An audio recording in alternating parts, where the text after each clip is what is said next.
Hey everybody. I really like being in front of the camera. I think I'm going to do this for every impression video from now on. Well, we'll see. I'm very fickle. I go back and forth. But today we're talking about the SA6. So let's just get to the point. The SA6 I'm going to say this in like 30 seconds and talk after that if you want to stay tuned for more like commentary, how I think of it compared to other things and so on and so forth. But here it is in a nutshell. The SA6 out of box, which I'm not sure, I'm going to show it to you in front of the camera, but I don't know if it'll show up without any substantial blur. Do you see that? It's kind of like it looks like a polished rock or like wood or something, even though it's just resin, but they do a good job of making it look like wood or marble or something like that. Colored marble, I guess. 30-second in a nutshell summary. The SA6 out of box is an S class for me, for my taste. It's an S top of the class, smooth, balanced set. There it is. It's not heavy in the treble. It's not heavy in the bass, but boy, is it natural. It doesn't play with the mids in a way that makes it sound wonky.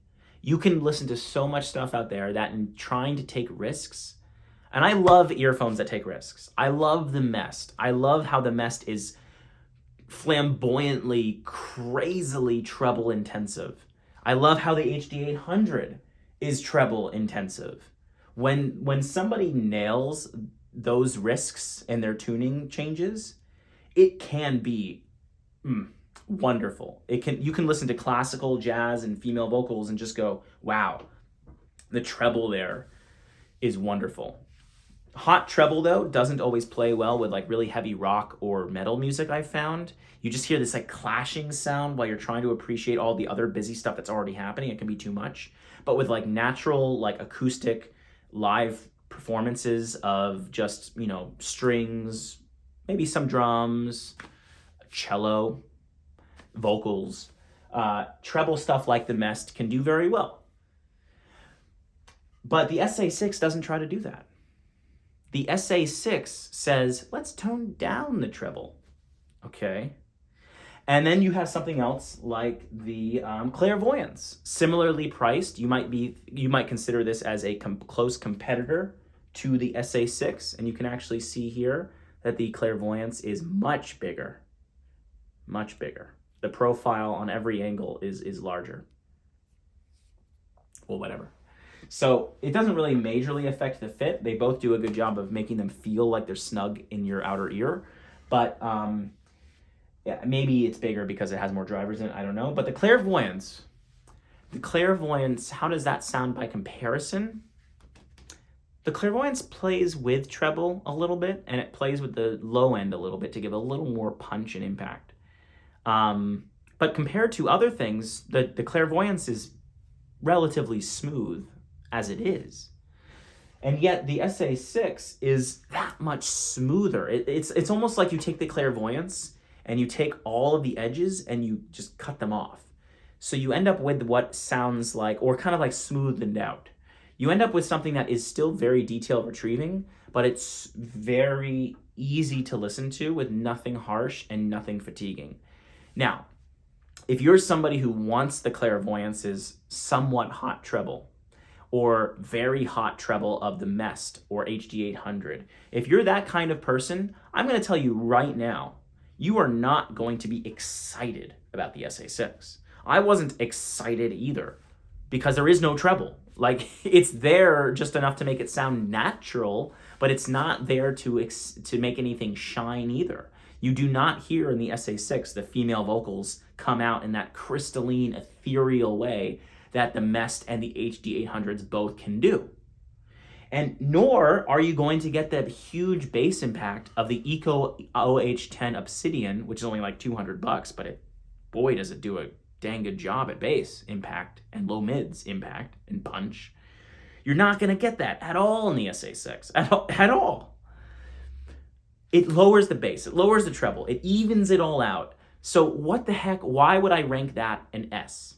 Because sometimes, and very rarely, in fact, because I'm only finding it in the SA6, A balanced tuning, if done right, with enough smoothed out edges at each part of the tuning. They just did some kind of magic here with the acoustics and the tuning. Wrong pipe. Oh.